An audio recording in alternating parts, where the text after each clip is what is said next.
नमस्कार दर्शक बंधु ओडिशा नंबर वन आपन यूट्यूब चैनल मु कृषक के स्वागत करुचे। चाषी भाई मैंने काली आपनकर जो कमेंट मते बहुत भल लागिला। आपन कमेंट रे लिखिथिले कि सर आपन तो अंडा दिया कुकुड़ा पई आपन वीडियो तयारी करछन्ती सरकार रो, किंतु हमकु जो आपनकर ये अच्छे मांस पई जो अंडा अच्छे बा सॉरी मांस पई जो कुकुड़ा अच्छे ता ऊपर वीडियोटा नै कि आसिया पई। तो आपन पई मु नै कि आइछि आज रो वीडियो संपूर्ण भाବରେ ଆପଣଙ୍କ ପାଇଁ କୁକୁଡ଼ା ପାଳନ ପାଇଁ ବା ମାଂସ ଯୋଉ ଆମର ପାଇଁ ଯୋଉ କୁକୁଡ଼ା ପାଳନ କରୁ ସେ କୁକୁଡ଼ା ପାଳନ ପାଇଁ ସରକାର ତରଫରୁ କଣ କଣ ଯୋଜନା ଅଛି। ଚାଷୀ ଭାଇମାନେ ଆଉ ବି ବହୁତ ଜଣ କହିଥିଲେ କାଲି କଲ୍ ମାଧ୍ୟମରେ ଆଣ୍ଡ ହ୍ୱାଟ୍ସଆପ୍ ମାଧ୍ୟମରେ ବି କି ସାର୍ ଦେଶୀ କୁକୁଡ଼ା ପାଇଁ କଣ କିଛି ସ୍କିମ୍ ଅଛି କି ବୋଲିକି। ତ ମୁଁ ଆପଣଙ୍କୁ କହି ରଖୁଛି ଦେଶୀ କୁକୁଡ଼ା ପାଇଁ ସରକାର ତରଫରୁ କୌଣସି ମଧ୍ୟ ସ୍କିମ୍ ନାହିଁ। ମାଂସ ଦିଆ କୁକୁଡ଼ା ତାହେଲେ ଆପଣ ଏଇ ଜାଗାରେ ବ୍ରଏଲର କୁକୁଡ଼ାକୁ ହିଁ ବୁଝାଇଥାଏ। ଆପଣ ପ୍ରଥମତଃ ଦେଶୀ କୁକୁଡ଼ା ପାଳନ କରି ଚାହୁଁଛନ୍ତି ତାହେଲେ ଆପଣ ପ୍ରଥମେ ବ୍ରଏଲର କୁକୁଡ଼ା ପାଳନ କରନ୍ତୁ। ଗୋଟେ ବେଚ୍ ସରିଲା ପରେ ସେଠି ଆପଣ ଦେଶୀ କୁକୁଡ଼ା କରିପାରିବେ। ଅଣ୍ଡା ଦିଆ କୁକୁଡ଼ା ଯେଉଁ ଥିଲା ସେଇ ଜାଗାରେ ଆପଣଙ୍କର ଦେଶୀ କୁକୁଡ଼ାକୁ ମଧ୍ୟ ଆପଣ କରିପାରିବେ, କିନ୍ତୁ ତାକୁ ମାଂସ ଉଦ୍ଦେଶ୍ୟରେ ବି ମଧ୍ୟ କଲେ ଚଳିବ। କିନ୍ତୁ ସରକାର ଯୋଜନା ତରଫରୁ ଆପଣଙ୍କୁ ଅଣ୍ଡା ଦିଆ ହିସାବରେ ମିଳିଥିଲା। ତ ଚାଲନ୍ତୁ ଆଜିର କାର୍ଯ୍ୟକ୍ରମ ଯେଉଁ ରହୁଛି କୁକୁଡ଼ା ପାଳନ ପାଇଁ ସରକାରଙ୍କ କଣ କଣ ଯୋଜନା ଅଛି ସେ ଉପରେ ଆଲୋଚନା କରିବା। ଏଇଟା ମୁଁ ଆପଣଙ୍କୁ ଯାହା ଯାହା ସରକାରୀ ଯୋଜନା ଅଛି ମୁଁ ଆପଣଙ୍କୁ ସବୁଥିର ଭିଡ଼ିଓ ନେଇକି ଆସିବି। ଆଉ ଚାଷୀ ଭାଇମାନେ ମନେ ରଖନ୍ତୁ ଏଇ ଯେଉଁ ଭିଡ଼ିଓଟା ଆପଣ ଦେଖିକି ଚୁପ୍ ରୁହନ୍ତୁନି। ଯଦି ଆପଣ ଆଗ୍ରହୀ ତାହେଲେ ସାଙ୍ଗେ ସାଙ୍ଗେ ଯାଇକି ଆପଣ ଆଜି ହିଁ ଆପ୍ଲାଏ କରିଦିଅନ୍ତୁ। ଅନଲାଇନ୍ ଆରମ୍ଭ ହୋଇଯାଇଛି। ମନେ ରଖନ୍ତୁ ଏବେ ଆପଣ ଆପ୍ଲାଏ କରିବେ ଆପଣଙ୍କର ଏପ୍ରିଲ ମନ୍ଥରେ ଆପଣଙ୍କର ଏଇଟା ଭିଜିଟ୍ ପାଇଁ ବିବିଓ ତରଫରୁ ଆସିବେ। ଆଉ ମନେ ରଖନ୍ତୁ ଚାଷୀ ଭାଇମାନେ ଆପଣ ବିବିଓ ଆସିଲା ପରେ ଆପଣଙ୍କର ଭେରିଫିକେସନ୍ ହେଲା ପରେ ଯାଇକରି ସିଡିଭିଓ ପାଖକୁ ଯିବ। ଆଉ ସିଡିଭିଓରୁ ୱାର୍କ ଅର୍ଡର ଆସିଲା ପରେ ଯାଇକି ଘର ତିଆରି କରିବେ। ବହୁତ ଜଣ ଚାଷୀ ଭାଇ ଭୁଲ କରୁଛନ୍ତି, ଘର ତିଆରି କରିସାରିଲା ପରେ ଆମକୁ ଗଭର୍ଣ୍ଣମେଣ୍ଟ ସହାୟତା ମିଳିବ କି ନାହିଁ ଏମିତି ପଚାରୁଛନ୍ତି। ତ ସେଇ ଜାଗାରେ ଅଲଗା ସେଟା ଅଛି, କିନ୍ତୁ ଟୋଟାଲ ପୁରା ଘରଠୁ ଆରମ୍ଭ କରିକି ପାଳନ କରିବେ ତାହେଲେ ଆପଣଙ୍କୁ ଏଇ ଯୋଜନାଟା ଦେଖନ୍ତୁ। କୁକୁଡ଼ା ପାଳନ ବା ମାଂସ ଦିଆ କୁକୁଡ଼ା ପାଳନ ପାଇଁ ସରକାରଙ୍କ ପ୍ରାଣୀ ସମ୍ପଦ ଯୋଜନା ଅଛି, ଯୋଉଟା କି ଆଗରୁ ଆପଣ କଣ ଥିଲା 500 କୁକୁଡ଼ା ଆଉ 2000 ପାଇଁ ଅଣ୍ଡା ଦିଆ ପାଇଁ ଥିଲା, କିନ୍ତୁ ଏଇ ବର୍ଷ 2025 ଆଉ ନେକ୍ସଟ ବର୍ଷ 2026 ପାଇଁ ଆମର ବହୁତ ଭଲ ସ୍କିମ୍ଟା ଅଛି। ଆଉ ଅଧିକା ସବୁଠୁ ଅଧିକା ସ୍କିମ୍ ଅଛି, ମାନେ ଯିଏ କେହି ବି ଆପଣ ଆପ୍ଲାଏ କରିବେ ଆପଣ ପାଇଯିବେ, ଏଟା ସୁନିଶ୍ଚିତ ଥାନ୍ତୁ। କିନ୍ତୁ ମନେ ରଖନ୍ତୁ ଗୋଟେ ଗୋଟେ ବ୍ଲକରେ ଟାର୍ଗେଟ ଅନୁସାରେ ଅଛି ସ୍କିମ୍ଟା।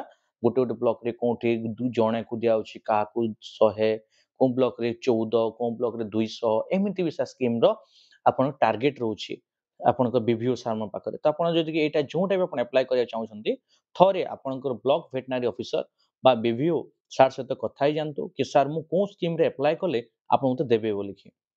ଆଉ ସେ ଆପଣଙ୍କୁ କହିଦେବେ, ଦେନ୍ ସେଇ ସ୍କିମ୍ଟା ଆପଣ ଆପ୍ଲାଏ କରନ୍ତୁ, ନିଶ୍ଚିତ ଭାବରେ ପାଇବେ। ଯଦି ପାଉନାହାନ୍ତି ତାହେଲେ କେମିତି ପାଇବେ ତାହା ମଧ୍ୟ କମେଣ୍ଟ କରନ୍ତୁ, ମୁଁ ଅଛି ସାର୍ ଆପଣଙ୍କୁ ଗାଇଡ୍ କରିବା ପାଇଁ। ତ ଏଇଠି ଯେଉଁ ରହିଲା ଛୋଟ ବ୍ରଏଲର କୁକୁଡ଼ା ପାଳନ କରିବା ପାଇଁ ଆମ ପାଖରେ ସରକାର ଆପଣଙ୍କର 6,48,000 ଟଙ୍କା ପର୍ଯ୍ୟନ୍ତ ସରକାରୀ ସହାୟତା ଦେଉଛନ୍ତି। ତ ଆମେ କିପରି ପାଇବା ସେ ଉପରେ ପୁରାପୁରି ଡିଟେଲ୍ସ ଏଇଠି ବତେଇବି। ତ ଡେରି କରନ୍ତୁନି। ଯଦି ଆପଣ ଫାର୍ଷ୍ଟ ଟାଇମ୍ ମୋ ଚ୍ୟାନେଲକୁ ଆସିଛନ୍ତି ଚ୍ୟାନେଲକୁ ସବସ୍କ୍ରାଇବ କରନ୍ତୁ ଏଇ ଟାଇପ୍ର ଭିଡ଼ିଓ ପାଇବା ପାଇଁ। ଆଉ ଚାଷୀ ଭାଇମାନେ ଏହି ଜାଗାରେ ଆପଣଙ୍କର ଯଦି ଭିଡ଼ିଓଟା ପସନ୍ଦ ଆସିବ ଆପଣଙ୍କ ସାଙ୍ଗସାଥି କାହାକୁ ଏଇଟା ନିହାତି ହେବା ଦରକାର ଅଛି ତାଙ୍କୁ ସେୟାର କରନ୍ତୁ। ଆଉ ଆମେ ବହୁତ ଖୁସି ହେବୁ ଯଦି ଆପଣ ଏହାକୁ ଷ୍ଟାଟସ୍ ମଧ୍ୟ ଦେଉଛନ୍ତି ଆପଣଙ୍କର ଏଇ ଫ୍ରେଣ୍ଡ ସର୍କଲ ସମସ୍ତଙ୍କୁ ଜଣାଇବା ପାଇଁ। ତ ଚାଷୀ ଭାଇମାନେ ଏହି ଯଦି ଯୋଉଟା ଅଛି ଆପଣ ଏଇ ଯୋଉ ପ୍ରାଣୀ ସମ୍ପଦ ଯୋଜନାରେ ଏଇଟା ଆପଣ ଯଦି କରିବେ ଦେନ୍ ଆପଣ କିଛି ନହେଲେ ବି ମାସିକ 50,000 ଟଙ୍କା ପର୍ଯ୍ୟନ୍ତ ରୋଜଗାର କରିପାରିବେ। ସରକାରଙ୍କ ଆହ୍ୱାନ ଅଛି ଆପଣଙ୍କର କୁକୁଡ଼ା ଛୁଆ ବା କୁକୁଡ଼ା ପାଇଁ ଘର ନିଅନ୍ତୁ, 50,000 ଟଙ୍କା ପର୍ଯ୍ୟନ୍ତ ସ୍ୱାବଲମ୍ବୀ ହୁଅନ୍ତୁ ବୋଲିକି ଆପଣ ମଧ୍ୟ ସ୍ୱାବଲମ୍ବୀ ହେଇପାରିବେ। ତ ଏହି ଜାଗାରେ ଆପଣଙ୍କ ଯେଉଁ ରହୁଛି ଡିପ୍ ଲିଟର ସିଷ୍ଟମରେ ବ୍ରଏଲର ଚାଷ ବା ବ୍ରଏଲର କୁକୁଡ଼ା ପାଳନ କରିବା ପାଇଁ ସହାୟତା ଦିଆଯାଉଛି। ଏହା ପାଇଁ ଆପଣଙ୍କର ବ୍ୟକ୍ତିଗତ ବା ନିଜେ ପର୍ସନାଲ କରି ହେଇଯିବ ବା ଏସ୍ଏଚଜି ଗ୍ରୁପ ମାଧ୍ୟମରେ ବା ଓମେନ୍ସ ଜେନେରାଲ ହଉ ମେଲ ହଉ ଫିମେଲ ହଉ ଯିଏ ବି କରିପାରିବେ। ତା ସହିତ ଆପଣଙ୍କର ଟ୍ରାନ୍ସଜେଣ୍ଡର ଆଉ ହ୍ୟାଣ୍ଡିକେପ୍ ମାନଙ୍କ ପାଇଁ ମଧ୍ୟ ବହୁତ ଭଲ ଭଲ ସ୍କିମ୍ ଅଛି। ଦେଖନ୍ତୁ ଏଇ ଜାଗାରେ ବ୍ୟକ୍ତିଗତ ଭାବରେ ଯଦି କରୁଛନ୍ତି ତାହେଲେ କ'ଣ ତାର ଇଏ ରହୁଛି, ଆଉ ଯଦି WSHG ବା ଓମେନ୍ସ ଏସ୍ଏଚଜି ଗ୍ରୁପ ହିସାବରେ କରୁଛନ୍ତି ତା ମାଧ୍ୟମରେ କ'ଣ ଅଛି ଦେଖନ୍ତୁ। ବ୍ରଏଲର କୁକୁଡ଼ା ପାଇଁ 500 ଆପଣଙ୍କର ଅଛି ଆଉ WSH ପାଇଁ ଆପଣଙ୍କ ଏରିଆରେ 500 ବି ଅଛି। ବ୍ରଏଲର କୁକୁଡ଼ା 500, 1000, 2000, 2500, 1500, 3000 ବା ଏହି ଯାଏ ଯଦି ଆମେ କହିବାକୁ ଗଲେ ତାହେଲେ ଆପଣଙ୍କର 500ରୁ 3000 ପର୍ଯ୍ୟନ୍ତ ପର୍ସନାଲ ହିସାବରେ ଅଛି। ଆଉ SHG ଗ୍ରୁପ ହିସାବ କରିବେ ତାହେଲେ 2000ରୁ 3000 ଅଛି। ଦେଖିପାରୁଥିବେ ଏଇଠି ଆପଣଙ୍କୁ ଆଉ ଥରେ ଦେଖେଇ ଦଉଛି। ବ୍ରଏଲର କୁକୁଡ଼ା 500 ପାଇଁ ଅଛି ବ୍ୟକ୍ତି ଭାବରେ, 1000, 1500, 2000, 2500 ଆଉ 3000। ଆଉ ଏଇ ଯାହା ଯେଉଁ ଅଛି WSH ଗ୍ରୁପ ବା ଓମେନ୍ସ ଆପଣଙ୍କ SHG ଗ୍ରୁପ ପାଇଁ ଏ ଯାହା ଅଛି 2000, 2500 ଆଉ 3000 ମାନେ ଅଧିକା ବଡ଼ ଆକାରରେ SHG ମାନେ କରିପାରିବେ ମା ଭଉଣୀ ମାନେ। ତ ଏଇ ଜାଗାରେ ଆପଣ ଯେଉଁ ସ୍କିମ୍ଟା ଅଛି କେଉଁ ଡକୁମେଣ୍ଟ ଆବଶ୍ୟକତା ହେବ ଯଦି ଆପଣଙ୍କର ଯେତେବେଳେ ଯାହା ଡକୁମେଣ୍ଟ ରହୁଛି ତାହା ନିହାତି ଭାବେ ଜାଣିବା ଦରକାର। ଆଉ ଯଦି ଆମେ ଆପ୍ଲାଏ କରିବାକୁ ଯିବା ଡକୁମେଣ୍ଟ ଆମ ପାଖରେ ନଥିବ ତାହେଲେ ଆମେ ଆପ୍ଲାଏ କରିପାରିବାନି। ତ ନିହାତି ଭାବରେ ଆମେ ଡକୁମେଣ୍ଟ କ'ଣ ଆବଶ୍ୟକତା ତାହା ତ ନିହାତି ଜାଣିବା ଦରକାର। ସରକାରୀ ସହାୟତାରେ ଯେତେବେଳେ ଆମେ ଯାହା କରୁ ଡକୁମେଣ୍ଟ ତ ନିହାତି ଆବଶ୍ୟକ। ତ ଡକୁମେଣ୍ଟରେ ଆମକୁ ଆଧାର କାର୍ଡ଼ର କପି ଦରକାର ପଡ଼ିବ, ପାସପୋର୍ଟ ସାଇଜ୍ ଫଟୋ ଗୋଟେ ଦରକାର ପଡ଼ିବ, ତାହା ସହିତ ଜମିର ରେକର୍ଡ ବା ଆପଣଙ୍କ ROR କପି ଦରକାର ପଡ଼ିବ। ଚାଷୀ ଭାଇମାନେ ଯଦି ଆପଣଙ୍କ ଜମି ଆପଣଙ୍କ ନାଁରେ ନାହିଁ, ଜେଜେବାପା ନାଁରେ ଅଛି ବା ବାପାଙ୍କ ନାଁରେ ଅଛି, ତାହେଲେ ଗୋଟେ ଆପଣ ଲିଜ୍ ଏଗ୍ରିମେଣ୍ଟ କରିବାକୁ ପଡ଼ିବ। ଲିଜ୍ ଏଗ୍ରିମେଣ୍ଟ କେମିତି କରିବେ ଜାଣିନାହାନ୍ତି ତାହେଲେ ମୁଁ କହି ରଖୁଛି, ଏହା ବହୁତ ଟେନସନ୍ କାମ ନୁହଁ। ଆପଣଙ୍କର ବ୍ଲକର ଯେଉଁ ତହସିଲ ଅଫିସରେ ନୋଟାରୀ ମାନେ ଥାନ୍ତି ତାଙ୍କ ପାଖକୁ ଯାଇକି ଲିଜ୍ ଏଗ୍ରିମେଣ୍ଟ କରିପାରିବେ। ବହୁତ ପଇସା ଲାଗେନି, 100ରୁ 200 ଟଙ୍କା ଭିତରେ ଆପଣ ଖର୍ଚ୍ଚ ହୋଇଥାଏ। ଏହା ଆପଣ ଆଣି ସାରିଲା ପରେ ଲିଜ୍ ଏଗ୍ରିମେଣ୍ଟକୁ ଏହା ସହିତ ଆଟାଚ୍ କରିବେ ROR କପି ସହିତ। ତା ସହିତ ବ୍ୟାଙ୍କ ପାସବୁକ୍ର ପ୍ରଥମ ପୃଷ୍ଠା ମନେ ରଖନ୍ତୁ। ବ୍ୟାଙ୍କ ପାସବୁକ୍ ଯେଉଁ ପ୍ରଥମ ପୃଷ୍ଠା ଅଛି ଏହା ଆପଣଙ୍କର ଆଧାର କାର୍ଡ଼ ସହିତ ଲିଙ୍କ ଥିବା ନିହାତି ଦରକାର। ତା ସହିତ DBT ମାଧ୍ୟମରେ ଲିଙ୍କ ହେବା ଦରକାର। ସେ DBT ମାନେ କ'ଣ? Direct bank transfer. ମାନେ ଆପଣଙ୍କ ସରକାର ଯାହା ବି ପଇସା ଦେବେ ମଝିରେ କୌଣସି ଲୋକ ରହିବେନି, ଡାଇରେକ୍ଟ ଆପଣଙ୍କ ଆକାଉଣ୍ଟରେ ହିଁ ପଇସା ପଡ଼ିବ। ମାନେ ଟଙ୍କା ଗୋଟେ ବି ହେରଫେର କୌଣସି ହେବ ନାହିଁ। ସେଥିପାଇଁ ଆପଣଙ୍କ ଆକାଉଣ୍ଟରେ DBT ଲିଙ୍କ ଥିବାର ଅଛି। ଯଦି ଆପଣ ଜାଣିନାହାନ୍ତି DBT ଲିଙ୍କ ଅଛି କି ନାହିଁ, ଆପଣ ସିଧା ଚାଲିଯାଆନ୍ତୁ ଆପଣଙ୍କ ନିଜ ବ୍ୟାଙ୍କରେ, ତାଙ୍କୁ କହିବେ DBT ଲିଙ୍କ କରିବାର ଅଛି ବା ଲିଙ୍କ ଅଛି ନା ଚେକ୍ କରନ୍ତୁ ବୋଲିକି ଆପଣ ୱାନ୍ସ ପଚାରିଦେଲେ ସେଠି ଆପଣ ଜାଣିଯିବେ। ଯଦି DBT ଲିଙ୍କ ଅଛି ତାହେଲେ କୌଣସି ଟେନସନ୍ର ଆବଶ୍ୟକତା ନାହିଁ। ଚାଷୀ ଭାଇମାନେ ତା ସହିତ ଯଦି ଆପଣ ST, SC, OBC ତାହେଲେ ଏହି ଜାଗାରେ ଆପଣଙ୍କୁ ଜାତିଗତ ପ୍ରମାଣପତ୍ର ଦେବାକୁ ପଡ଼ିଥାଏ। ଜାତିଗତ ପ୍ରମାଣପତ୍ର କ'ଣ ପାଇଁ ସାର୍? କାହିଁକି ଆପଣ ST, SC ନା OBC ତାହା ଚେକ୍ କରିବା ପାଇଁ। ମନେ ରଖନ୍ତୁ ସାଧାରଣ ବର୍ଗ ବା ଜେନେରାଲ ବର୍ଗ ପାଇଁ ଏହା କୌଣସି ସାର୍ଟିଫିକେଟ୍ ଦରକାର ପଡ଼େ ନାହିଁ। ତା ବାଦରେ ଟ୍ରାନ୍ସଜେଣ୍ଡର ଯଦି କିଏ ଅଛନ୍ତି ତାହେଲେ ମଧ୍ୟ ତାଙ୍କୁ ଆପଣଙ୍କ ଟ୍ରାନ୍ସଜେଣ୍ଡର ସାର୍ଟିଫିକେଟ୍ ମଧ୍ୟ ଦେଖିବାକୁ ପଡ଼ିବ। ଯଦି ନାହିଁ ଦେନ୍ ଏହାର ଲାଭ ଉଠାଇ ପାରିବେ ନାହିଁ। ତା ବାଦରେ ଯଦି ଆପଣ ଭିନ୍ନକ୍ଷମ PWD ବା ଆପଣଙ୍କ ହ୍ୟାଣ୍ଡିକ୍ୟାପ୍ ଯେଉଁ ଆମେ କହୁଛୁ 40% ବା ତାଠୁ ଯଦି ଅଧିକା ଆପଣଙ୍କର ଅକ୍ଷମତା ଅଛି, ତାର ଯଦି ପ୍ରମାଣପତ୍ର ଅଛି ତାହେଲେ ମଧ୍ୟ ସେ ପ୍ରମାଣପତ୍ର ଦେବାକୁ ପଡ଼ିବ। ମାନେ ଆମେ ଯଦି ନର୍ମାଲ ବୁଝିବା, ନର୍ମାଲ ଗୋଟେ ଚାଷୀର Aadhaar card, passport size photo, ROR copy, bank ପାସବୁକ୍ର ଫ୍ରଣ୍ଟ ପେଜ୍ ଏତେ ଦରକାର ପଡ଼ିବ। ଯଦି ST, SC, OBC ତାହେଲେ ଆପଣଙ୍କର କାଷ୍ଟ ସାର୍ଟିଫିକେଟ୍ ଦରକାର ପଡ଼ିବ। ଯଦି ଟ୍ରାନ୍ସଜେଣ୍ଡର ସାର୍ଟିଫିକେଟ୍ ଦରକାର ପଡ଼ିବ। ଯଦି ହ୍ୟାଣ୍ଡିକ୍ୟାପ୍ ତାହେଲେ ହ୍ୟାଣ୍ଡିକ୍ୟାପ୍ ସାର୍ଟିଫିକେଟ୍ ଦରକାର ପଡ଼ିବ। ଯଦି ନାହିଁ ତାହେଲେ ଏହାକୁ ସ୍କିପ୍ କରନ୍ତୁ। ଠିକ୍ ଅଛି। ନେକ୍ସଟ ତାପରେ ଆମେ ଆଲୋଚନା କରିବା ଏହା ପାଇଁ ସରକାରଙ୍କ ତରଫରୁ କେତେ ଟଙ୍କାର ପ୍ରୋଜେକ୍ଟ ରିପୋର୍ଟ ତିଆରି କରାଯାଇଛି। ମାନେ କେତେ ଟଙ୍କାରେ କେତେ ଟଙ୍କା ସବସିଡି ଦେବେ, ସରକାର କ'ଣ ନିର୍ଦ୍ଧାର କରିଛନ୍ତି ସେ ୟୁନିଟ୍ ମୂଲ୍ୟଟା ଏଇଠି ବୁଝିବା। ତ ଦେଖନ୍ତୁ ଆପଣଙ୍କର ବ୍ରଏଲର କୁକୁଡ଼ା ଯଦି କରିବାକୁ ଚାହୁଁଛନ୍ତି 500 ଆପଣଙ୍କ ଏହି ଜାଗାରେ 500 ସ୍କୋୟାର ଫୁଟ ଘରଟା, ତାହେଲେ ଏହି ଜାଗାରେ ଆପଣଙ୍କୁ 1,80,000 ଟଙ୍କା ପର୍ଯ୍ୟନ୍ତ ଆପଣଙ୍କ ଟୋଟାଲ ମୋଟ ଖର୍ଚ୍ଚ ରହିବ। ତା ବାଦରେ 1000 ପାଇଁ ଆପଣଙ୍କ ଏ ଜାଗାରେ ଖର୍ଚ୍ଚ ରହିବ 3,60,000। ତା ବାଦରେ ବ୍ରଏଲର କୁକୁଡ଼ା ପାଇଁ ଆପଣ ଏଇଟା ଦେଖାଉଛି, ସବୁ ପଢ଼ି ନିଅନ୍ତୁ। ମୁଁ ଯଦି ସବୁ କିଛି କହିଦେବି ଆପଣଙ୍କୁ ଦେନ୍ ଆମ ଭିଡ଼ିଓଟା ଆଉ ବହୁତ ଲମ୍ବା ହେଇଯିବ।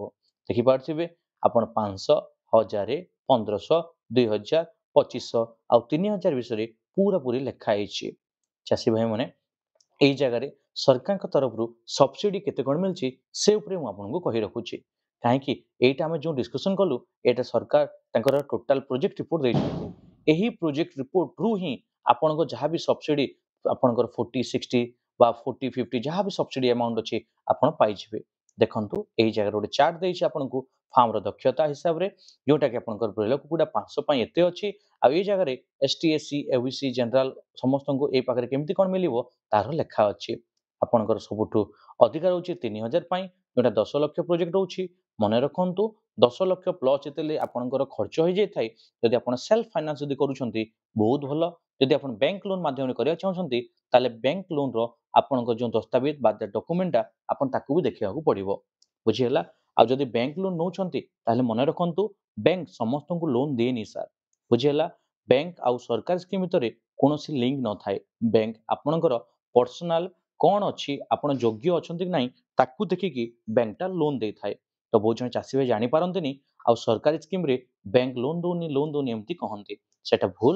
ଆପଣ ଯଦି ଯୋଗ୍ୟ, ଆପଣଙ୍କର ଯେ କି କ୍ରେଡିଟ୍ ସ୍କୋର ସବୁ ଠିକ୍ ଅଛି, ଦେନ୍ ବ୍ୟାଙ୍କ ଆପଣଙ୍କୁ ହସି ଖୁସିକି ଆପଣଙ୍କ ଲୋନ୍ଟା ଦେବ।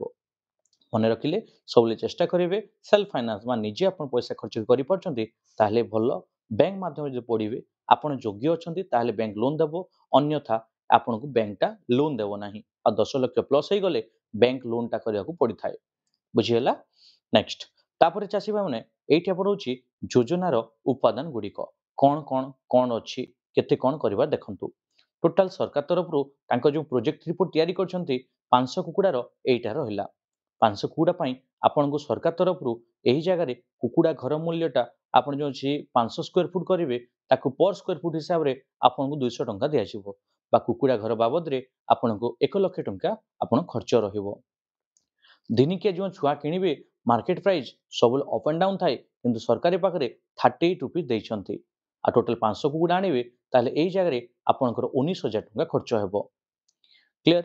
ତା ବାଦରେ ଚାଷୀ ଭାଇମାନେ ଏହି ଜାଗାରେ ଆପଣଙ୍କର ଦିନିକିଆ ଛୁଆର ମୂଲ୍ୟ ଯେଉଁ ରହିଲା ତାପରେ 6 ସପ୍ତାହ ବୟସ ପର୍ଯ୍ୟନ୍ତ ଖାଦ୍ୟ ଦେବା ଖର୍ଚ୍ଚ ସରକାର ଆପଣଙ୍କର FCR ଫୁଡ ଫର ରେସିଓ 3.5 କେଜି ନେଇଛନ୍ତି ଟୋଟାଲ କୁକୁଡ଼ା ଖାଇବା ପାଇଁ। ତ କୁକୁଡ଼ା ଯେଉଁ ଗୋଟେ କୁକୁଡ଼ା 3.5 ଖାଇବ ତ 500 କୁକୁଡ଼ାର ଖାଦ୍ୟ ମୂଲ୍ୟ ତ ଯେଉଁଟା ଆପଣ 30 ଟଙ୍କା ହିସାବରେ ସେ ଆଡ୍ କରିଛନ୍ତି।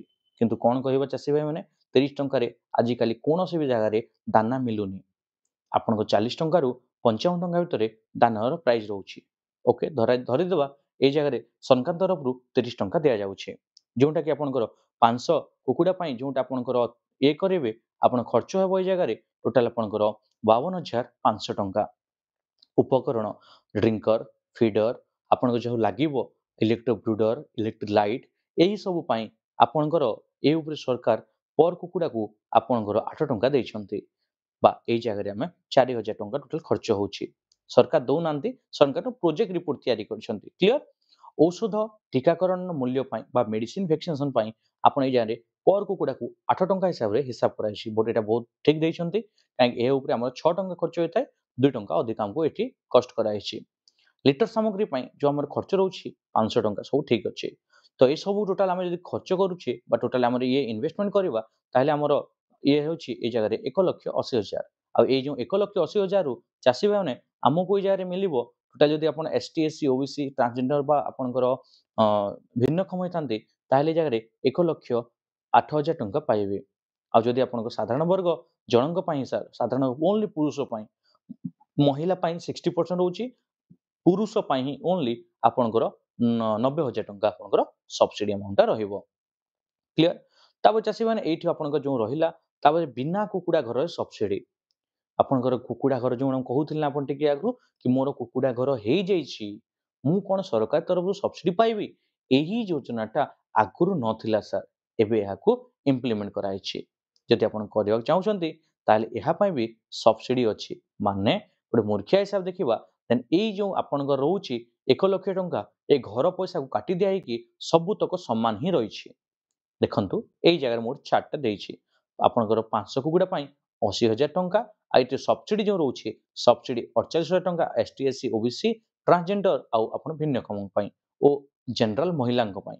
ଆଉ ସାଧାରଣ ପୁରୁଷ ବା ଜେନେରାଲ ମେଲ୍ ପାଇଁ 50% ସବସିଡି ଅଛି, ଏଇ ଜାଗାରେ 40,000 ଟଙ୍କା ସବସିଡି ଆକାରରେ ପାଇବେ। ଏଇ ସବସିଡି ଆମାଉଣ୍ଟଟା ବଢିଛି, ଆଗରୁ ନଥିଲା। ଆଗରୁ ଯାହା ବି ଥିଲା ଜେନେରାଲ ପାଇଁ 40% ସବସିଡିରେ ଥିଲା। ନେକ୍ସଟ ଚାଷୀ ଭାଇମାନେ ଏଇଠି ଆପଣଙ୍କର ବିନା କୁକୁଡ଼ା ଘର ସବସିଡି ଯେଉଁ ରହୁଛି ସବସିଡି ଆମେ ଦେଖିଲେ।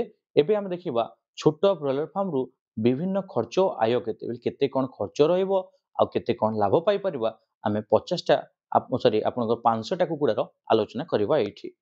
ଭିଡ଼ିଓଟା ବହୁତ ବଡ଼ ହୋଇଯାଇଛି ମୁଁ ଜାଣିପାରୁଛି, କିନ୍ତୁ ଆପଣଙ୍କର ନିହାତି ଭାବରେ ଦରକାର ଆସିବ ଭିଡ଼ିଓକୁ ଲାଷ୍ଟ ପର୍ଯ୍ୟନ୍ତ ଦେଖନ୍ତୁ, ଆପଣ ପୁରାପୁରି ବୁଝିପାରିବେ। ଚାଷୀ ଭାଇମାନେ ବିଶେଷ ଆପଣଙ୍କର ଯେଉଁ ରହୁଛି ଆଉ କେତେ ଟଙ୍କା ଖର୍ଚ୍ଚ ହେବ ଏଇଠି ଆପଣଙ୍କ ସରକାର ତରଫରୁ ଦିଆହେଇଛି ଆପଣଙ୍କର ଟୋଟାଲ ଗୋଟିଏ ବ୍ରଏଲର ୟୁନିଟ୍ ମୂଲ୍ୟ ଆପଣଙ୍କୁ 500 ପକ୍ଷୀ ପାଇଁ 1,80,000 ଟଙ୍କା ଖର୍ଚ୍ଚ ହେବ। ତା ବାଦରେ ପ୍ରତିବର୍ଷ ବ୍ୟାଚ୍ ସଂଖ୍ୟା ଆପଣଙ୍କ ବର୍ଷରେ 12 ମାସରୁ 7ଟା ବ୍ୟାଚ୍ ଆପଣ ରଖିବେ। କାହିଁକି ବ୍ୟାଚ୍ଟା 40 ଦିନ 50 ଦିନ ରହିବ, ତା ସହିତ ବ୍ୟାଚ୍କୁ ଗ୍ୟାପ୍ ଦେବେ, ତ 12ଟା ନ ହେଇକି ଏଇ ଜାଗାରେ 7ଟା ବ୍ୟାଚ୍ ଆପଣ ବର୍ଷକୁ ହେବ। ତ 7ଟା ବ୍ୟାଚ୍ରୁ ଆପଣଙ୍କର ଯେଉଁ ଫେରସ୍ତ ହେବେ ଏତେ ଟଙ୍କା ଆପଣ ପାଇବେ। 7ଟା ବ୍ୟାଚ୍ ଖର୍ଚ୍ଚ ଆପଣଙ୍କ 6,77,600 ଟଙ୍କା ହେବ। ପ୍ରତିବର୍ଷ ଆୟ ବର୍ଷକୁ ଦେଖିବେ ତାହେଲେ ଏହି ଜାଗାରେ ଆପଣଙ୍କ 500 କୁକୁଡ଼ା ପାଇଁ এই ଜାଗାରେ ଆପଣଙ୍କର 1,13,087 ଟଙ୍କା ଆପଣ ପାଇବେ। ତ କିନ୍ତୁ ଚାଷୀ ଭାଇମାନେ ଯଦି ମନ୍ଥଲି ଆମେ ବାହାର କରିବା ତାହେଲେ 9,423 ଟଙ୍କା ଆମେ ମାସକୁ ପାଇବା। ଓକେ, ଦେନ୍ ଚାଷୀ ଭାଇମାନେ ଏଇଠି ଆମେ ଆଲୋଚନା କରିବା କି ଏହି ଯେଉଁ ଆମର ସ୍କିମ୍ଟା ଅଛି, ସାର୍ ମୁଁ ତ ସ୍କିମ୍ ସବୁକିଛି ଜାଣିଲି, ମୁଁ କେମିତି କ'ଣ ଆପ୍ଲାଏ କରିବି ଆଉ କେମିତି ମୁଁ ପାଇବି ସେ ଉପରେ ବି ଆପଣଙ୍କୁ କହିବେ, ଜାଣିବା ଦରକାର ନା। ତ ସେଥିପାଇଁ ଚାଷୀ ଭାଇମାନେ ଏଇଠି ମୁଁ ଆପଣଙ୍କୁ ସେ ଉପରେ କହୁଛି। ଏଇଠି ଆଗ୍ରହୀ ଚାଷୀ ବା ଯେଉଁମାନେ ଇଣ୍ଟରେଷ୍ଟ ଅଛନ୍ତି ବା ଉଦ୍ୟୋଗୀ ବା ଏସ୍ଏଚ୍ଜି ସଦସ୍ୟମାନେ ନିର୍ଦ୍ଧାରିତ ଫର୍ମାଟରେ ଆପଣଙ୍କର ଅଫଲାଇନ୍ ମାଧ୍ୟମରେ ଆପଣ କରିପାରିବେ ଆପଣଙ୍କର ବିଭିନ୍ନ ପାଖକୁ ଯାଇକି, ନହେଲେ ସବୁଠୁ ଭଲ ଗୋ ସୁଗମ ପୋର୍ଟାଲରେ ଆପଣ ଯାଇକି ଆବେଦନ କରିପାରିବେ। ଗୋ ସୁଗମ ପୋର୍ଟାଲର ଲିଙ୍କ ଏଇଠି ଲେଖା ହେଇଛି sugam.odisha.gov.in। এই ୱେବସାଇଟକୁ ଯାଆନ୍ତୁ ଆଉ ଏ ୱେବସାଇଟରେ ଆପଣ ଆପ୍ଲାଏ ନିଜେ କରିପାରିବେ। ଯଦି ଆପଣ ଏ ଉପରେ ଟିକେ ଜ୍ଞାନ ନାହିଁ ତାହେଲେ କିଛି ଚିନ୍ତା ନାହିଁ ସାର୍, ଆପଣଙ୍କର ନିୟରେଷ୍ଟ ଯେଉଁ ଏସ୍ଏଚ୍ଜି ବା ଆପଣଙ୍କର ଯେଉଁ ରହୁଛି ଜନସେବା କେନ୍ଦ୍ରକୁ ଯାଆନ୍ତୁ। ସରି, ଏସ୍ଏଚ୍ଜି ଭୁଲରେ କହିଲି, ସିଏସ୍ସି ସେଣ୍ଟର ବା ଜନସେବା କେନ୍ଦ୍ରକୁ ଆପଣ ଯାଆନ୍ତୁ। ଆଉ ଜନସେବା କେନ୍ଦ୍ରକୁ ଗଲା ପରେ ଯେଉଁ ଡକ୍ୟୁମେଣ୍ଟ ଆପଣ କହିଥିଲି ସବୁତକ ଡକ୍ୟୁମେଣ୍ଟ ନେଇକି ଯାଆନ୍ତୁ ଆଉ ସେଠି ଆପ୍ଲାଏ କରିବେ, ଆପଣଙ୍କୁ ସେମାନେ ଆପ୍ଲାଏ କରିକି ଦେବେ। ପ୍ରାଥମିକ ଯାଞ୍ଚ ଯେଉଁ ରହିବ ଆପ୍ଲାଏ କଲା ପରେ, ଯେଉଁଟା ମୁଁ ଅଲରେଡ଼ି ଆଗରୁ ବି କହିଥିଲି, ଏବେ ବି ଆଉଥରେ କହୁଛି, ବ୍ଲକ ଭେଟେନାରୀ ଅଫିସର ବା ବିଭିଓ ଦ୍ୱାରା ପ୍ରାଥମିକ ଯାଞ୍ଚ ହେବ। ମାନେ ଆପଣ ପ୍ରକୃତ ଚାଷୀ, ଆପଣଙ୍କ ଯେଉଁ ଜାଗାରେ ଆପ୍ଲାଏ କରିଛନ୍ତି ସେ ଜାଗାଟା ଆପଣ ନିଜର ବା ଯେଉଁ ଆଫିଡେଭିଟ୍ କରିଛନ୍ତି ସବୁ କିଛି ଠିକ୍ ଅଛି, ସବୁ ସେମାନେ ପ୍ରଥମେ ଭେରିଫାଏ କରିବେ। ଯଦି ଭେରିଫାଏ ହେଲା ଦେନ୍ ଆପଣଙ୍କ ଲୋକେସନକୁ ଆସିକି ସେ ଜିଓଗ୍ରାଫିକ୍ ଫଟୋ ଉଠେଇବେ। ଜିଓଗ୍ରାଫି ମାନେ ଟୋଟାଲ 4 ଦିଗରେ ତାଙ୍କର ଯେଉଁ ଟାଇମ୍ ଷ୍ଟାମ୍ପ ସହିତ ଲଙ୍ଗିଚ୍ୟୁଡ୍ ଆଣ୍ଡ ଲାଟିଚ୍ୟୁଡ୍ଟା ଆସିବ, ସେଇ ହିସାବରେ ସେ ଫଟୋ ଉଠେଇବେ। ତା ବାଦରେ ତାକୁ ନେଇକି ସେ ଅପଲୋଡ୍ କରିବେ ଆଉ ସିଡିଭିଓ ପାଖକୁ ଆପ୍ଲାଏ କରିବାକୁ ଦେବେ। ବା ଏଇ ଜାଗାରେ ଯେଉଁ ସିଡିଭିଓ ସାର୍ ପାଖକୁ ଯିବ, ଜିଲ୍ଲା ସ୍ତରରେ ଗୋଟେ କମିଟି ଦ୍ୱାରା ଗୋଟେ ଆପଣ ମିଟିଂ ହେବ। ଆଉ ମିଟିଂରେ ଯେଉଁମାନେ ଯୋଗ୍ୟ ଚାଷୀ ଆଉ ଯେଉଁମାନେ କରିବା ପାଇଁ ଯୋଗ୍ୟ ଏମିତି ଲାଗେ, ସେଇ ପାଖରେ ସିଡିଭିଓଙ୍କ ଦ୍ୱାରା ଆପଣଙ୍କର କଲେକ୍ଟର ଥ୍ରୋରୁ ଆପଣଙ୍କର ଆପ୍ରୁଭାଲ ମିଳିଯିବ। ଆପ୍ରୁଭାଲ କଲା ପରେ ସିଡିଭିଓଙ୍କ ଦ୍ୱାରା ଆପଣଙ୍କର ଗୋ ହେଡ୍ ଲେଟର ବା କାର୍ଯ୍ୟ ଆରମ୍ଭ କରିବା ପାଇଁ ଆପଣ ଗୋଟେ ଚିଠି ଜାରି କରିବେ। ଆଉ ସେଟା ଆପଣଙ୍କୁ ଅନଲାଇନ୍ ହିଁ ଆପଣଙ୍କର ଯେଉଁ ଗୋ ସୁଗମ ପୋର୍ଟାଲ ଆପ୍ଲାଏ କରିଥିବେ ସେଠି ପାଇଯିବେ। ନହେଲେ ଆପଣଙ୍କ ବିଭିଓ ବ୍ଲକ ଭେଟେନାରୀ ଅଫିସର ସାଙ୍ଗକୁ ଆପଣ କଣ୍ଟାକ୍ଟ କରିକି ସେ ଗୋ ହେଡ୍ ଲେଟର ଆପଣ ପାଇଯିବେ। ଚାଷୀ ଭାଇମାନେ এই ସବସିଡି ପ୍ରଦାନ କରିବା ପ୍ରକ୍ରିୟା ଆପଣଙ୍କୁ 2ଟା ଫେଜରେ ରହିଥାଏ। ତ କେମିତି ପାଇବେ, ପଇସା କ'ଣ କେମିତି ଦିନ ଆସିବ, କ'ଣ ଗୋ ହେଡ୍ ଲେଟର ମିଳିଯିବ କି ନାହିଁ, ଆପଣ ପ୍ରଥମେ ଘର କମ୍ପ୍ଲିଟ୍ କରିବେ। ଘର କମ୍ପ୍ଲିଟ୍ କଲା ପରେ ଯାଇକି ଆପଣଙ୍କର ଏଇଟା ପେମେଣ୍ଟଟା ଆସିବ। ତାପରେ ଛୁଆ ଡ୍ରିଙ୍କର ଫିଡର ଆଣିଲା ପରେ ଆଉ ଗୋଟେ ଫିସ୍ ପଡ଼ିବ। ତ ଏଇ ଯେଉଁ ରହୁଛି ଯାଞ୍ଚ ଦଲ ସମ୍ପତ୍ତି ଯାଞ୍ଚ ପରେ ସବସିଡି ରାଶିଙ୍କ ଆପଣଙ୍କ ଆଧାର କାର୍ଡ ଲିଙ୍କ ହୋଇଥିବା ବ୍ୟାଙ୍କ ବା ଡିବିଟି ମୋଡରେ ମାଧ୍ୟମରେ ଆପଣଙ୍କର ବ୍ୟାଙ୍କରେ ଟ୍ରାନ୍ସଫର ହେବ, ଯେଉଁଟା ମୁଁ କହିଥିଲି ଡାଇରେକ୍ଟ ବ୍ୟାଙ୍କ ଟ୍ରାନ୍ସଫର।